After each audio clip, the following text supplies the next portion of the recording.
What's going on, everybody? Guys, I have a follow-up email that I got. I did this story. This was for yesterday's story. He heard it and he emailed me immediately, and he has an update to his story. So the story was the guy's ex-wife cheated on him. He walked in on them getting it in with she was getting it in with some other random guy he didn't know about in their bed. She taunted him, talked about, well, you're a fat pig.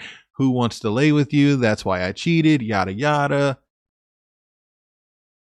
Long story short, he divorces her. He levels up, gets himself together, levels up his business, everything, and she comes crawling back. It's a pretty funny story. If you didn't hear that story, which will be part one, I'll put it here in the description.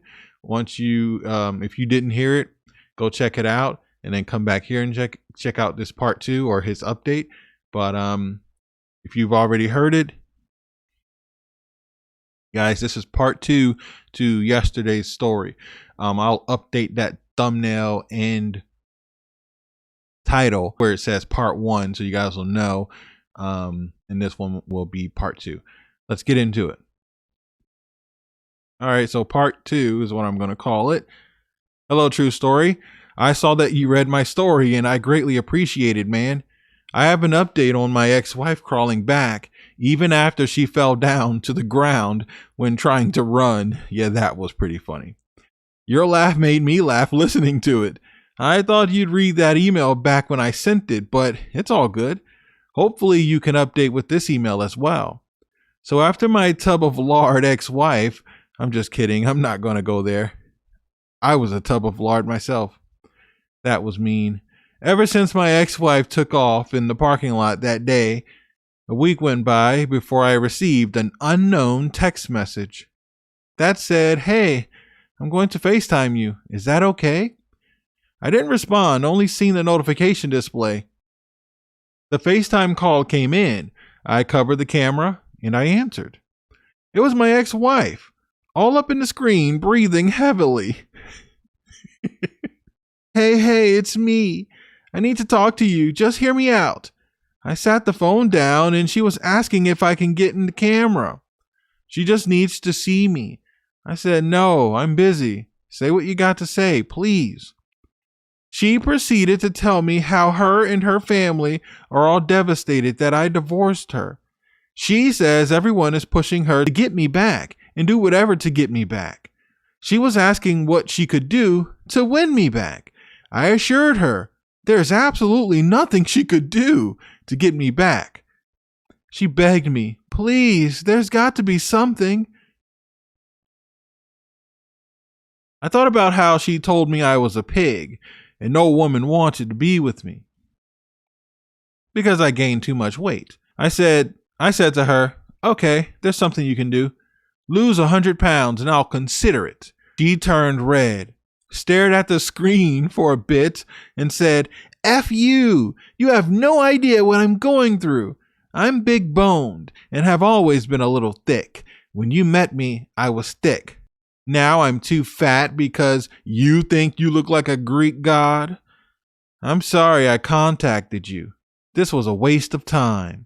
And she hung up. Then texted me 5 minutes after that, apologizing, admitting that she has an eating disorder and she's working on it. She says that I'm wrong to not want her back solely because she's gained a little weight. I reminded her that I walked into our bedroom and she was lying with another man. After that, she proceeded to tell me how unattractive I was because I gained weight. I never loved you less because you gained weight. I lost love for you after you betrayed me. She replied, no, if I looked like Angelina Jolie in her prime, you'd be all over me. Must be gay or something if you aren't attracted to a little thickness. I replied, don't you ever text me or call me again. You're an idiot. I'm now gay because I don't want to be with you because you're too thick? That's not even the reason.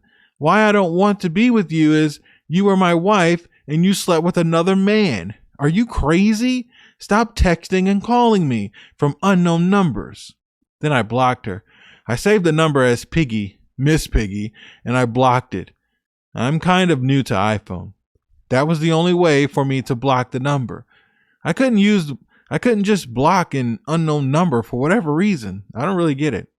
Anyway, that was one other thing. Our entire relationship, that was a little annoying. So when I first met my ex-wife, she was an iPhone user and I was an Android user. One of the first things she told me was, "Wow, you use Android." I said, "Yes." She said, "How long have you been poor?" That really ticked me off and rubbed me the wrong way at first, but she assured me she was just joking and didn't mean much by it. And this is just something she teases people with that uses Android. I thought it was silly. A phone is a phone. I don't care if I still had a flip phone or a Nokia. You guys remember the Nokia from back in the day that played the game Snake? I used to love that phone. But even if I had a phone like that, or didn't have a phone at all, maybe a landline, what's it matter? I'm poor because I have an Android? That's stupid. The very reason I ended up getting an iPhone, though, was because of family. Specifically my siblings. He and his family moved across country, and they're all iPhone users. A lot of my nieces and nephews want to see me, so we FaceTime now. Before that, we'd use Google Duo or other apps, but for some reason, those apps crash a lot, all the time. But with FaceTime, it's just quick. Indirect. I like it. So I came over to the other side for my family. Not a big deal. Phone bill is still the same, but yeah, initially she made fun of me for having an Android. I do want to update you all on my goal weight. So since I wrote that email to True Story, I have met my goal weight, and I'm in the gym, bulking up and building muscle. It's phenomenal, man. I'm loving myself. I look in the mirror and just say, man, I'm never letting myself go again. I work hard at everything. My career, my physique, my health is more important to me than anything, man.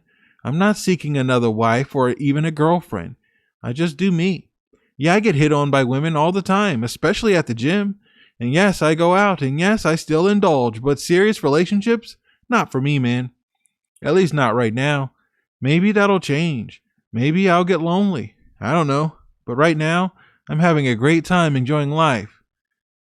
Man, I'm bettering myself. Since I've divorced my ex-wife, I've done significantly well, especially financially. The money that I save is through the roof. I literally save thousands of dollars per month, and I love it. Yes, I started a side business that helps me do that, but I even leveled up at my job. Like I said before, I'm a manager now, and I've been doing very, very well. I've gotten pay raises since then. Now in my home, there's no, "Oh, we should get this type of car. Put it in your name because my credit is still blah, blah." I still drive my paid off car and I love it. My rent is reasonable. I just don't live beyond my means. I feel like with my ex-wife, she just wanted to do everything. Let's go on another trip right after coming home from a trip. We went everywhere, all around the world. Mainly, like I said, we were foodies. So honestly, True Story, to be honest with you, we tried to start a YouTube channel back in the day. Then we would travel and eat food. It's part of the reason why we gained so much weight, because we were doing a lot of eating and less exercises. We'd walk to the restaurant sometimes, but we'd overindulge in food, trying out new things. That YouTube channel didn't work out for us though. I almost want to let you guys know what it is, but it's a little embarrassing. The videos are still there, all 70 of them. You'll see how we gained weight throughout the whole entire YouTube life, but it never got big. We just did. I think one video has maybe 1,000 views, but most of them have maybe 50, 70 views here and there. YouTube's pretty difficult. We gave up on it. I don't know. I was thinking about starting another YouTube channel where I'm working out and showing people how I lost my weight. Everybody seems to be pretty impressed by how I did it.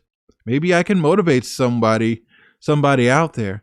Anyway, True Story, I appreciate you, man, for reading my story. Hopefully you get this update from me. Take care, my guy.